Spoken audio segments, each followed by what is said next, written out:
ओम नमः शिवाय। हर हर महादेव। आज की शिव महापुराण की कथा में आप सभी का हार्दिक स्वागत है। भगवान भोलेनाथ और माँ पार्वती की कृपा हम सब पर बनी रहे।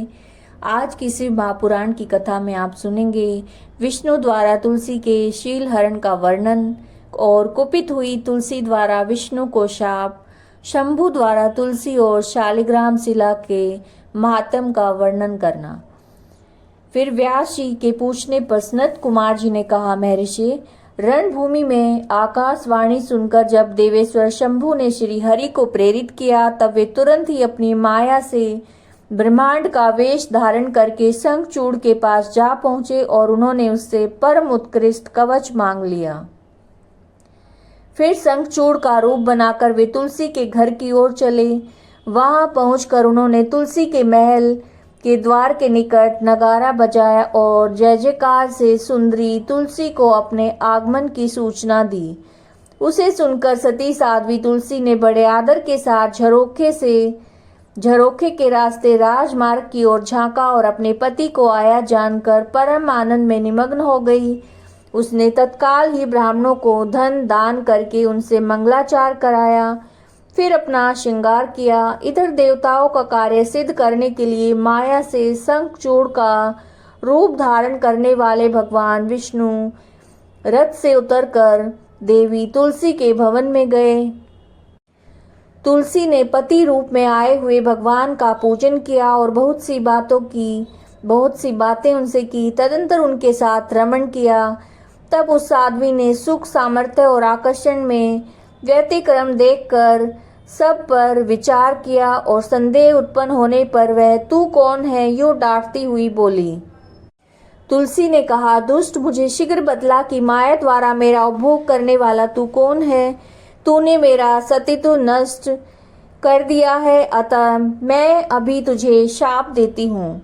सनत कुमार जी कहते हैं, ब्रह्मांड तुलसी का वचन सुनकर श्री हरि ने लीला पूर्वक अपनी परम मनोहर मूर्ति धारण कर ली। तब उस रूप को देखकर तुलसी ने लक्षणों से पहचान लिया कि ये साक्षात विष्णु हैं, परंतु उसका पतिव्रत नष्ट हो चुका था, इसलिए वो कुपित होकर विष्णु से कहने लगी। तुलसी ने कहा, हे विष्णु, तुम्हारा मन पत्थर किस दृष्टि कठोर है। तुम में दया का लेस मात्र भी नहीं है। मेरे पति धर्म के भंग हो जाने से निश्चय ही मेरे स्वामी मारे गए। चूंकि तुम पाषाण दर्श कठोर, दया रहित और दुष्ट हो, इसलिए अब तुम मेरे शाप से पाषाण स्वरूप हो जाओ। सनत कुमार जी कहते हैं, मुने, यो कहकर शंखचूड़ की वो सती साध्वी पत्नी तुलसी फूट फूट कर रोने लगी और शोकार्त होकर बहुत तरह से विलाप करने लगी।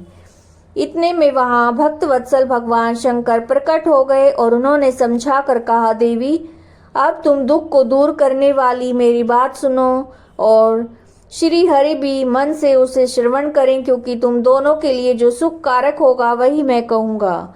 भद्रे, तुमने जिस मनोरथ को लेकर तप किया था, ये उसी तपस्या का फल है। भला वह अन्यथा कैसे हो सकता है।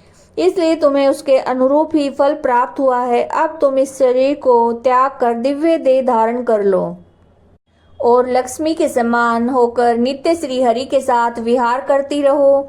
तुम्हारा ये शरीर जिसे तुम छोड़ दोगी नदी के रूप में परिवर्तित हो जाएगा। वह नदी भारतवर्ष में पुण्य रूपा गंडकी नाम से प्रसिद्ध होगी। महादेवी, कुछ काल के पश्चात मेरे वर के प्रभाव से देव पूजन सामग्री में तुलसी का प्रधान स्थान हो जाएगा। सुंदरी, तुम स्वर्ग लोक में, मृत्यु लोक में और पाताल में सदा श्री हरि के निकट ही निवास करोगी। पुष्पों में श्रेष्ठ तुलसी का वृक्ष हो जाओगी। तुम बैकुंठ में दिव्य रूप धारिणी वृक्ष अधिष्ठात्री देवी बनकर सदा एकांत में श्री हरि के साथ क्रीड़ा करोगी।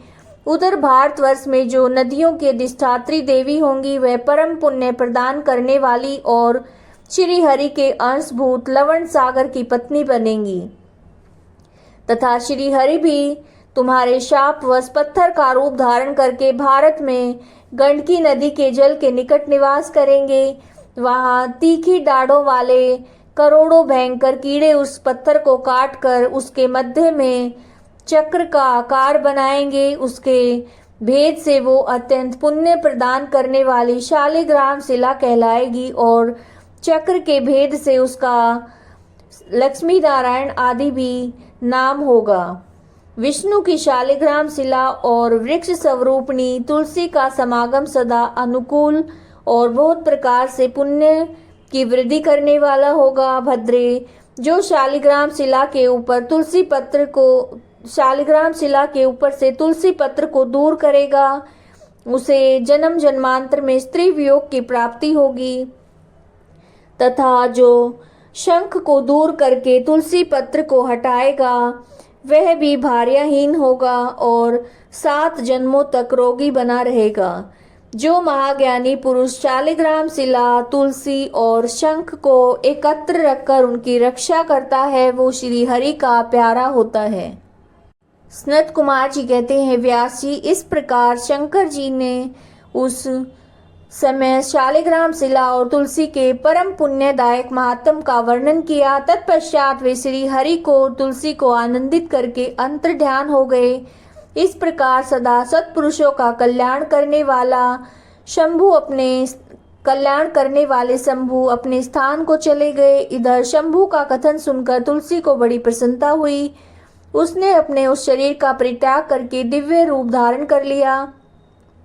तब कमलापति विष्णु उसे साथ लेकर बैकुंठ को चले गए और उसके छोड़े हुए शरीर से गंडकी नदी प्रकट हो गई और भगवान अच्युत भी उसके तट पर मनुष्यों को पुण्य प्रदान करने वाली शिला के रूप में परिणत हो गए। मुने, उसमें कीड़े अनेक प्रकार के छिद्र बनाते रहते हैं। उसमें जो शिलाएं गंडकी के जल में गिरती है वे पुण्यप्रद होती हैं और जो स्थल पर रह जाती हैं उन्हें पिंगला कहा जाता है। वे प्राणियों के लिए संताप कारक होती हैं। व्यास जी, इस प्रकार तुम्हारे प्रश्न के अनुसार मैंने शंभु का सारा चरित्र जो पुण्य प्रदान करने वाला तथा मनुष्यों की सारी कामनाओं को पूर्ण करने वाला है तुम्हें सुना दिया है। ये पुण्य आख्यान जो विष्णु के महात्म से संयुक्त और तथा भोग और मोक्ष का प्रदाता है तुमसे वर्णन कर दिया। अब और क्या सुनना चाहते हो? आज की कथा को हम यही विराम देते हैं। शिव महापुराण की कथाएं नित्य सुनने के लिए चैनल के साथ बने रहिएगा। वीडियो को लाइक कीजिएगा, शेयर कीजिएगा और कमेंट करिएगा। चैनल को सब्सक्राइब कीजिएगा और बेल आइकन को प्रेस कीजिएगा ताकि समय से आपको नोटिफिकेशन मिल सके। हर हर महादेव। ओम नमः शिवाय।